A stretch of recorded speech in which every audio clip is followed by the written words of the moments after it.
அஸ்ஸலாமு அலைக்கும் வரஹமத்துல்லாஹி வபரகாத்துஹு. இறைவன்கிட்ட இந்த மூணு தடவை ஒரு துவாவை நம்ம தொடர்ந்து கேட்குறோம் அப்படின்னா அந்த துவா நிச்சயமாக கபூலாகுங்க.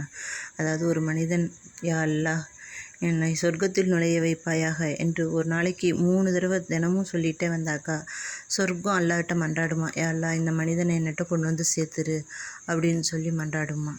அதே போல் நரகத்தை விட்டு என்னை பாதுகாத்துடுறா அல்லா அப்படின்னு சொல்லி 3 தடவை நம்ம ஒரு நாளைக்கு துவா செய்கிறோம் அப்படின்னா நரகமும் அல்லாட்ட மன்றாடுமா, யா அல்லாஹ் இந்த மனிதனை என்னட்ட கொண்டு வந்து சேர்த்துறாத, நரகத்தை விட்டு இந்த மனிதனுக்கு பாதுகாப்பு கொடுத்துரு அப்படின்னு சொல்லி துவா செய்யுமா. நம்ம ஒரு நாளைக்கு 3 தடவைங்கிறது நமக்கு ரொம்ப பெரிய விஷயமே இல்லைங்க. எவ்வளோ நேரம் தேவையில்லாமல் செலவு பண்ணுறோம். அந்த 3 தடவை கேட்கறதுக்கு மிக குறைந்த நேரமே போதுமானது. அதனால் அல்லாஹ்வின் இடத்துல இந்த 2 துவாவையும் ஒரு நாளைக்கு 3 தடவை குறைந்தபட்சம் கேட்டு இன்ஷா அல்லாஹ் அனைவரும் சொர்க்கம் செல்வோமாக, நரகத்தை விட்டு பாதுகாப்பு பெறுவோமாக.